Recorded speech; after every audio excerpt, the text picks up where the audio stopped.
তারা ইরানকে ধ্বংস করতে চেয়েছিল। তার কাজেই এই কিছুদিন পূর্বের এই দৃষ্টান্ত থেকে আমরা এটাই বুঝতে পারি যে আসলেই মানবাধিকার নামে এরা মানবতাকে মানুষের অধিকারকে ফিরিয়ে দিতে চায় না, বরং তাদের সাম্রাজ্যকে তারা গোটা পৃথিবীতে ছড়িয়ে দিতে চায়।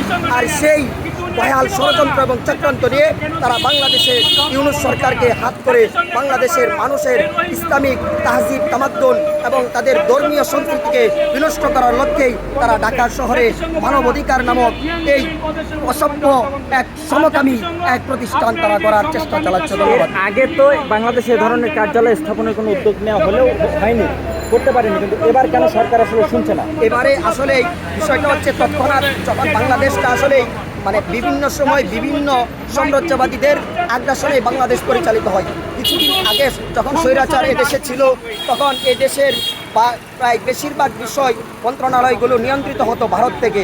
এখন যখন ভারতের আধিপত্য দূর হয়ে গিয়েছে, এখন নতুন করে মুসলমানদের দেশে আরেকটি আধিপত্য আমেরিকা তারা নতুন করে হাত বাড়িয়েছে। এটাই আমরা অনুভব করছি এবং বাংলাদেশের মানুষ এটাই জানছে এবং দেখছে।